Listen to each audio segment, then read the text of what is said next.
Computing technology মানে আজকের যে আর্টিফিশিয়াল ইন্টেলিজেন্স আমরা দেখছি এর শুরুটা কিন্তু হয়েছিল সাধারণ পুঁথি দিয়ে গুনে গুনে হিসাব করা থেকে। কি অবিশ্বাস্য একটা জার্নি, তাই না? চলুন আজ সেই গল্পটা একটু খোলাসা করে বলা যাক। এখনকার কম্পিউটারের কথা ভাবলে আমাদের মাথায় আসে সিলিকন চিপ, তাই না? কিন্তু এর আসল গল্পটা কিন্তু সিলিকন দিয়ে শুরু হয়নি। এর শুরু হয়েছিল হাজার হাজার বছর আগে, খুব সাধারণ একটা দরকার থেকে, শুধু গণনা করা। তো চলুন একদম গোড়া থেকে শুরু করা যাক। এই গল্পের শুরু হয়েছিল সেই সব প্রাচীন মেকানিক্যাল ব্রেন বা যান্ত্রিক মস্তিষ্ক দিয়ে, যেগুলি কিন্তু আজকের এই ডিজিটাল দুনিয়ার ভিতটা তৈরি করে দিয়েছিল।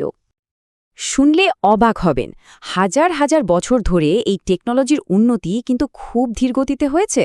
মানে সেই প্রাচীন অ্যাবাকাস দিয়ে শুরু, যেটা সংখ্যাকে একটা বাস্তব রূপ দিত। তারপর ধরুন ১৬০০ সালের দিকে এলো নেপিয়ার্স বোনসের মতো যন্ত্র, যা গুণ করার মতো কঠিন কাজকে অনেক সহজ করে দিল। আসলে প্রত্যেকটা আবিষ্কারের পেছনে একটাই লক্ষ্য ছিল, কিভাবে এই গণিতকে অটোমেটিক বা স্বয়ংক্রিয় করা যায়। আর এরপর আসলো চার্লস ব্যাবেজের অ্যানালিটিক্যাল ইঞ্জিন। যদিও তার জীবদ্দশায় এই মেশিনটা পুরোপুরি তৈরি হয়নি, কিন্তু এর ডিজাইনটাই ছিল একটা বিপ্লবের মতো।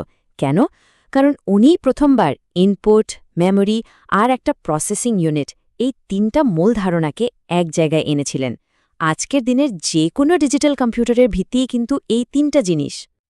আচ্ছা, এবার একটা বড় লাফ দেওয়া যাক সোজা বিংশ শতকে, কারণ এখানেই আসল খেলাটা শুরু হয়।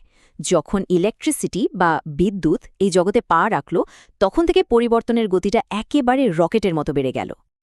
প্রথমেই বলি মার্ক ওয়ানের কথা। একবার কল্পনা করুন তো, প্রায় ১৫ মিটার লম্বা একটা দৈত্যাকার মেশিন। হার্ভার্ডে বানানো এই যন্ত্রটাই প্রথমবার কোনো মানুষের সাহায্য ছাড়া নিজে থেকেই পেপার টেপ থেকে ইনস্ট্রাকশন পড়ে ক্যালকুলেশন করতে পারত। মানে সত্যিকারের অটোমেশন।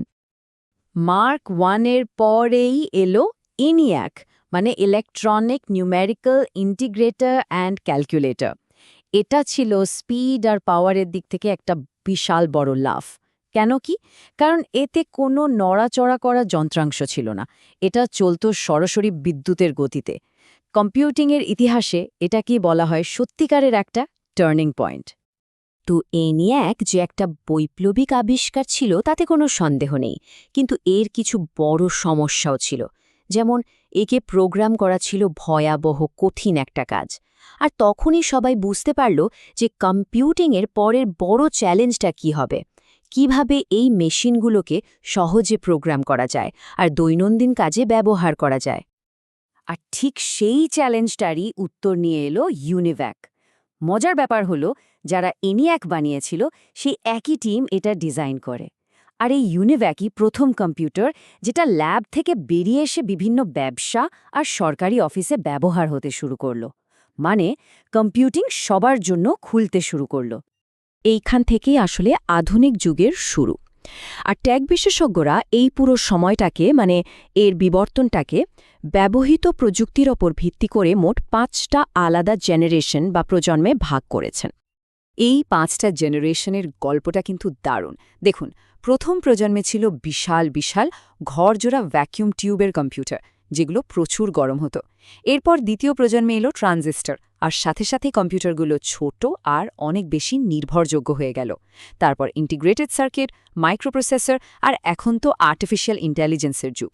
মানে প্রত্যেকটা ধাপে কম্পিউটার আরও শক্তিশালী, আরও ছোট হয়েছে, আর আমাদের জীবনের সাথে আরও গভীরভাবে জড়িয়ে গেছে। এই যে উন্নতির কথা বলছি, এর স্কেলটা একবার ভাবুন তো। কোথায় প্রথম জেনারেশনের কম্পিউটার, যা রাখতে একটা আস্ত ঘর লেগে যেত, আর কোথায় আজকের কম্পিউটার, যা আমাদের হাতের মুঠোয় চলে আসে। শুধু তাই না, হিসেব করার গতিও মিলিসেকেন্ড থেকে পিকোসেকেন্ডে চলে এসেছে। এটা সত্যি অবিশ্বাস্য একটা পরিবর্তন।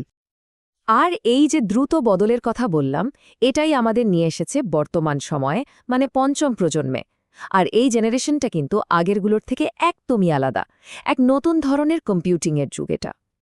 দেখুন, এই পঞ্চম প্রজন্মের মূল ফোকাসটা শুধু দ্রুত ক্যালকুলেশন করা নয়। এখনকার লক্ষ্য হল এমন সিস্টেম তৈরি করা যেগুলো নিজে থেকে শিখতে পারে, যুক্তি দিয়ে ভাবতে পারে, আর আমাদের সঙ্গে, মানে পুরো দুনিয়ার সঙ্গে একদম নতুন উপায়ে যোগাযোগ করতে পারে। তাহলে দেখুন, সেই প্রাচীন পুঁতি থেকে শুরু করে আজকের আর্টিফিশিয়াল ইন্টেলিজেন্স পর্যন্ত কম্পিউটিংয়ের এই পুরো ইতিহাসটা আসলে মানুষের বুদ্ধির আর উদ্ভাবনী ক্ষমতার একটা অসাধারণ জনি। এই অবিশ্বাস্য পথ চলাটা আমাদের একটা বড় প্রশ্নের সামনে দাঁড় করিয়ে দেয়। আচ্ছা, এরপর কি হতে চলেছে? টেকনোলজির পরের অধ্যায়টা আমাদের ঠিক কোথায় নিয়ে যাবে?